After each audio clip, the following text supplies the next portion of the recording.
Hey everyone, this is Nick. Today I wanted to talk to you guys about language and neurolinguistic programming and kind of the effect that language can have in suggestions during hypnosis, a therapy session, or even everyday conversation. Language can have a huge effect on whether you ask someone something and the response that you get, whether it's a yes or a no. For instance, if you're asking your boss for a raise, there's certain things that you can say that can allow you to or raise the chances of getting a better response. So today I'm going to go over some different things about phrasing things because it's pretty important when you're phrasing something to phrase it in the right way. Oftentimes we say something in a way that doesn't help us out. Instead, it actually encourages the wrong response from people that we want. So basically, a good example would be to say the word because. So when you ask someone to do something and you add the word because in and you give them a reason, it doesn't really matter what the reason is, but just by adding the word because in there, you're going to be getting a much better response. And in fact, people are much more likely to carry out what you ask them to do. Another one is saying please. So when you say please, can you do this because of this, you're going to raise those chances even more so. So if you were to say something like, hey, would you mind doing this? Automatically they're thinking, oh no, am I going to mind whether or not I do this? Is this going to be something good? There's things like that can have a huge effect. And one guy in particular, his name was Milton Erickson. He's very well known for hypnosis and for his therapy techniques.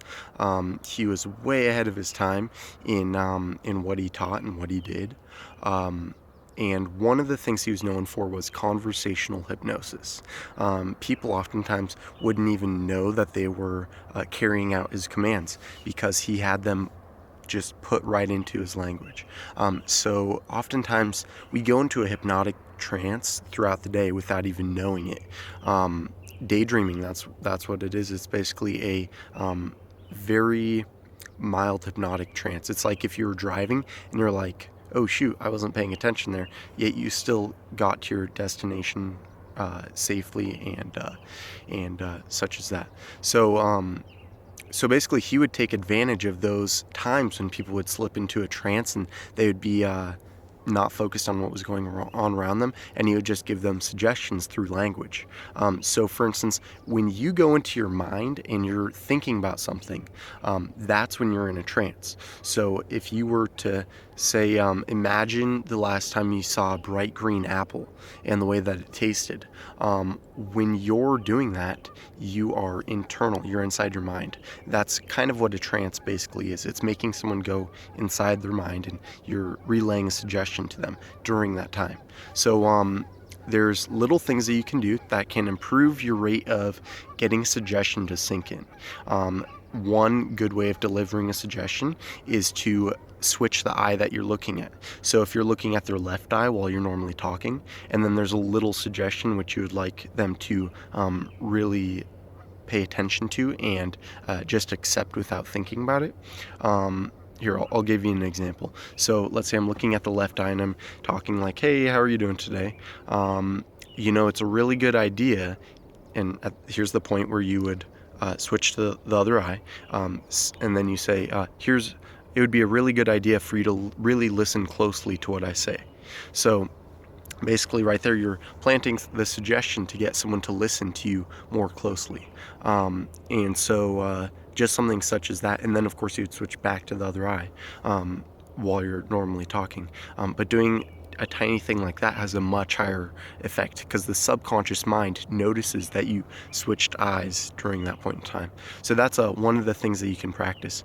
The most important thing when it comes to neurolinguistic programming or conversational hypnosis is you have to have a certain set of skills. So that would be as like being able to pay attention to what someone's saying, listen to the tone of their voice and the tone of your own voice, being able to pay attention to that. So because when someone is talking to you, they're going to put emphasis on certain words, and you can actually pick up on their perspective on life just by the things that they say and the way that they say it. And so in body language, when you're reading body language, it's important to be able to pay attention to what they're doing and to be able to mirror that if you want to set up a very quick connection with them, or it's also called rapport. And basically this is pretty vital when it comes to hypnosis or any sort of therapy work. When you're working with a client, you want to be able to set up that connection as fast as possible. And so basically through body language and language, you can develop that connection very quickly. And that's important when you get into any of these things. You want to be able to build a fast connection and make someone feel trusted and safe with you.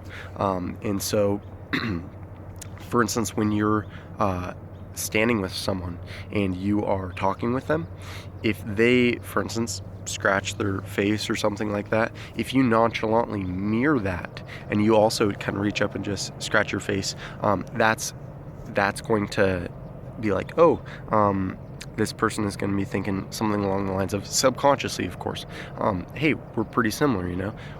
And so that similarities are what make that bond. So if you're talking to someone, one of the quickest things you can do to get someone to trust you is to have the same belief as them. So if you ask someone what their beliefs are on life, and you're listening to it, you pick out the things that you agree with, that you truly do believe, and you emphasize on those. You know, say something along the lines of, oh, hey, me too, you know. And so by doing something like that, you instantly build that connection, and it's much stronger. So another thing is when you're talking with someone, you want to be asking them the questions. You want them to be the one talking. It makes them feel more secure and safe with you. So these are a couple of different things that come into play when you're getting into neurolinguistic programming, hypnosis, and reading body language. One thing that can really help you out is learning suggestions, how a suggestion is formulated.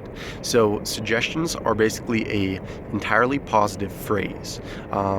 So instead of saying don't or can't or won't, which is a combination of a positive and a negative, you want to say basically just a positive. The reason is that because the subconscious mind can only hear positive things, it cancels out the no. So when you say, don't talk in class, the mind has to think of what not to do first. So they think, oh, talk in class, and then the no comes in. So basically it's counterproductive. Instead, you would want to say something such as, make sure you're paying close attention in class. So little things like that have a huge effect, even in everyday conversation, everyday interaction. So it's pretty important to pay attention to what you're saying, whether you're wording something positively or negatively.